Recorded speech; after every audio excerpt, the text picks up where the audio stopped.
અમદાવાદની શારદાબેન હોસ્પિટલમાં ઊંઘી રહેલા કર્મચારીઓ સામે કાર્યવાહી કરાઈ છે। ફરજ દરમિયાન સૂઈ રહેલા કર્મચારીઓને એએમસીના હેલ્થ વિભાગે નોટિસ આપી છે। એક ઈસીજી ટેકનિશિયન, ક્લાસ 4 કર્મચારી અને એક બાર્બર અને એક બાઉન્સરને નોટિસ આપવામાં આવી છે। સીએમઓ અપૂર્વા ચાલાવાળાને પણ નોટિસ આપવામાં આવી છે। સીએમઓ હોસ્પિટલમાં જ હાજર હતા, પરંતુ કેઝ્યુઅલિટીમાં નહોતા। સૂઈ રહેલા બાઉન્સરને લઈને સિક્યુરિટી એજન્સીને પણ પેનલ્ટી કરાશે। દર્દીને છાતીમાં દુખાવો થતા શારદાબેન હોસ્પિટલ ગયો હતો। ઇમરજન્સી વોર્ડમાં કલાકો સુધી રાહ જોયા પછી દર્દીએ વિડીયો બનાવ્યો હતો। 6:16 એ પેશન્ટને જોયા પછી એને ઈસીજી કરવું પડે એમ હતું, એટલે એને લેબમાં મોકલ્યા।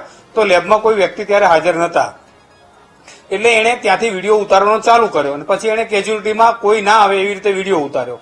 અને પછી જે સૂતા વિડીયો ઉતાર્યો છે એ બી હાઉસકીપિંગ અને સિક્યુરિટી વાળા સૂતાનો વિડીયો છે। એટલે આના અનુસંધાનમાં સીએમઓ, સિક્યુરિટી, હાઉસકીપિંગ અને લેબ ટેકનિશિયન આ ચારેય જણાને નોટિસ આપવામાં આવી છે અને એનો ખુલાસો પૂછવામાં આવ્યો છે। જેની પણ ભૂલ હશે એ બધાને દંડ કરવામાં આવશે।